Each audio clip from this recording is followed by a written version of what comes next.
যে আল্লাহ তাআলা রাসূলুল্লাহ সাল্লাল্লাহু তাআলা আলাইহি ওয়াসাল্লামকে গায়বের জ্ঞান দিয়েছেন না দেননি, এটা আমাদের জানার দরকার আছে কি নাই?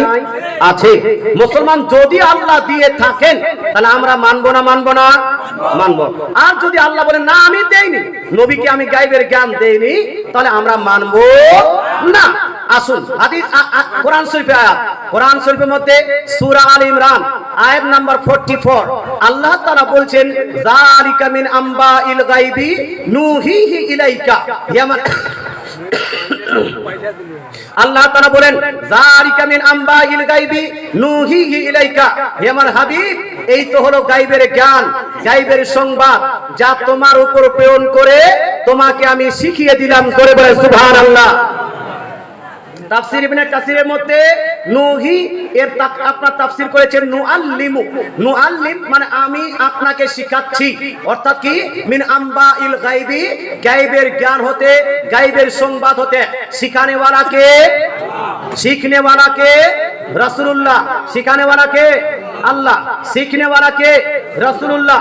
মুসলমান আল্লাহ তাআলা আবার আয়াত ইরশাদ করেন সূরা হুদ আয়াত নাম্বার 49 এর মধ্যে তিলকা মিন আম্বাইল গায়বি নুহিহা ইলাইকা, এই তো হলো গায়বের সংবাদ, গায়বের জ্ঞান রাসূলুল্লাহ তোমাকে তোমার উপর প্রেরণ করে তোমাকে আমি শিখিয়ে দিলাম। জোরে বলে সুবহানাল্লাহ। একবার করুন আল্লাহুম্মা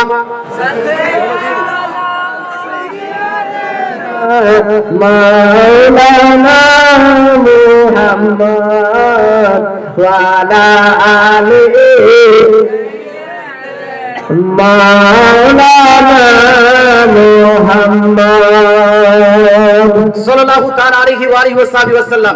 মুসলমান দুইটি আয়াত দিলাম, একটা সূরা আপনার আলে ইমরান আয়াত নাম্বার 44, একটা হলো সূরা হুদ আয়াত নাম্বার 49, আবার সূরা ইউসুফ আয়াত নাম্বার 102 এর মধ্যে আল্লাহ তাআলা বলছেন যালিকা মিন আম্বাইল গায়বি নুহিহি ইলাইকা, এই তো হলো গায়বের জ্ঞান যা তোমার উপর প্রেরণ করে নবী তোমাকে আমি শিখিয়ে দিলাম। জোরে বলে সুবহানাল্লাহ। আবার শুনেন সূরা জিন আয়াত নাম্বার 26 27 এর মধ্যে আল্লাহ তাআলা বলছেন আলিমুল গায়বি ফালা ইউযিরু আলা গায়বিহি আহাদা ইল্লা মান ইরতাদা মির রাসূল। আল্লাহ বলেন গায়েব জাননে ওয়ালা আল্লাহ নিজের গায়েব কাউকে শিখান না, কারো প্রতি জাহির করেন না, কিন্তু নিজের রাসূলদের মধ্যে যাকে মনোনীত করেন, যাকে নির্বাচন করেন তাকে গায়েবের জ্ঞান প্রদান করে দেন। জোরে বলেন সুবহানাল্লাহ। আচ্ছা বলেন তো মুহাম্মদ সাল্লাল্লাহু আলাইহি ওয়াসাল্লাম আল্লাহর মনোনীত রাসূল হন কি হন না? আল্লাহর নির্বাচিত রাসূল হন কি হন না? হন। যদি আল্লাহর নির্বাচিত রাসূল হন, আল্লাহ তাআলা বলছেন নিজের নির্বাচিত এবং মনোনীত রাসূলকে গায়বের জ্ঞান প্রদান করেন। সূরা আল ইমরান আয়াত নম্বর 179 এর মধ্যে আল্লাহ তাআলা আবার ইরশাদ করেন ওয়ামা কানা আল্লাহু লিইউতলিয়াকুম আলাল গায়ব ওয়ালাকিন্নাল্লাহা ইয়াসতাবি মির রুসুলিহি মান ইয়াশা। নিশ্চয় আল্লাহ তাআলা বলেন যে আল্লাহর শান এটা নয় যে সর্বসাধারণকে গায়বের জ্ঞান প্রদান করবেন, কিন্তু নিজের রাসূলদের মধ্যে যাকে পছন্দ করেন, নিজের রাসূলদের মধ্যে যাকে মনোনীত করেন তাকে নিজের গায়ব শিখিয়ে দেন। জোরে বলে সুবহানাল্লাহ। মুসলমান কয়টা আয়াত পড়লাম? 5খানা আয়াত।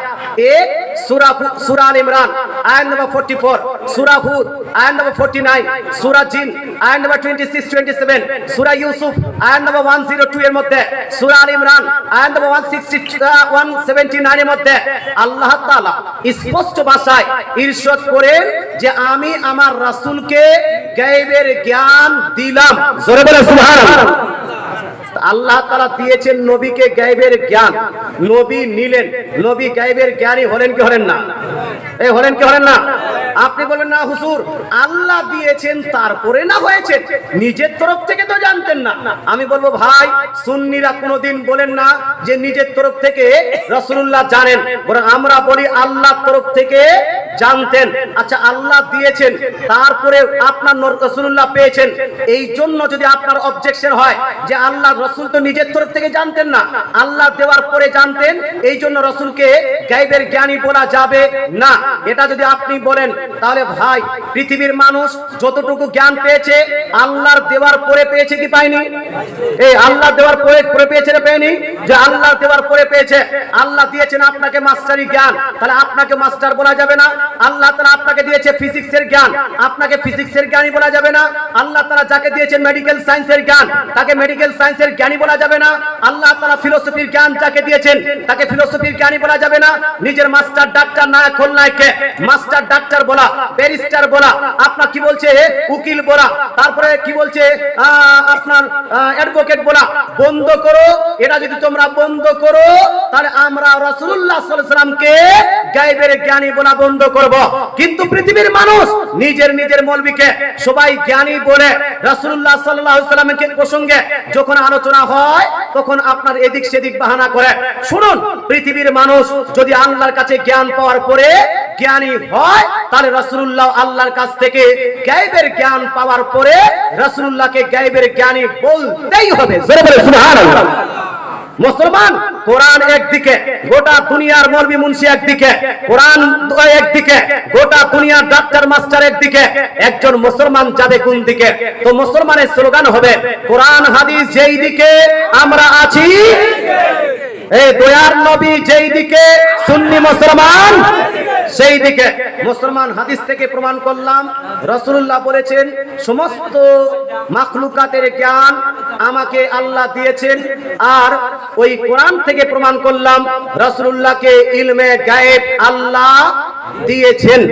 আলোচনা কি বন্ধ না?